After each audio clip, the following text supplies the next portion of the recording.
Hi, my name is Bruce Craig. I'm a professor of history here at UPEI, and I'm going to be doing the research on tap on October 2nd. Okay, so tell us a little bit about that. Okay, predicting American presidential elections has always been a sort of tricky business. And political scientists have had programs that they have, political scientists rather, have put together scenarios that they think serve as predictive models, and economists have as well.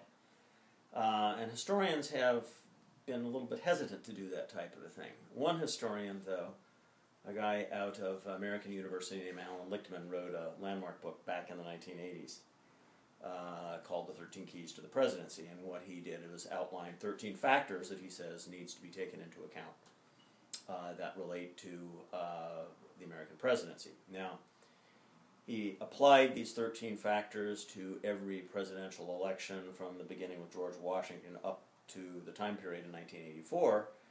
And writing from hindsight, of course, he was able to make the facts fit the outcome. But since 1984, every presidential election he has actually called as well through the application of these 13 factors. And he's got it right. And he got it right, yeah. And so what I'm going to be doing in this presentation is outline what these 13 factors are.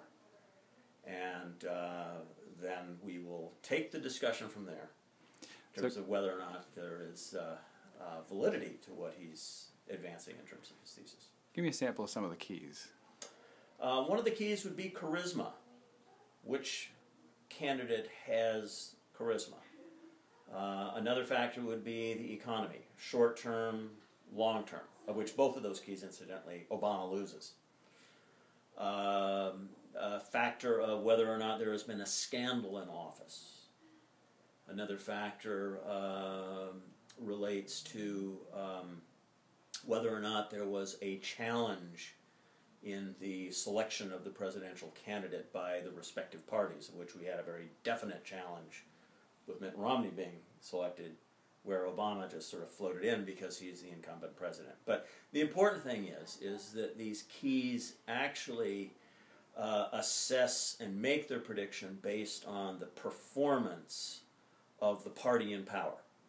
If the party in power performs well and turns 7 or more of the keys, whoever that candidate is gets reelected. If they don't turn the keys, they don't perform, they don't get reelected, or they don't get elected. And how many has Obama turned? Obama has turned, by some estimates, 7, perhaps as many as 9, depending on how you interpret them. So the election's over. And the incredible thing on this whole thing is this theory, what is advanced in this theory, states that the amount of money that is spent in the campaign doesn't matter, the polls don't matter, the conventions don't matter, the debates don't matter. It all boils down to performance.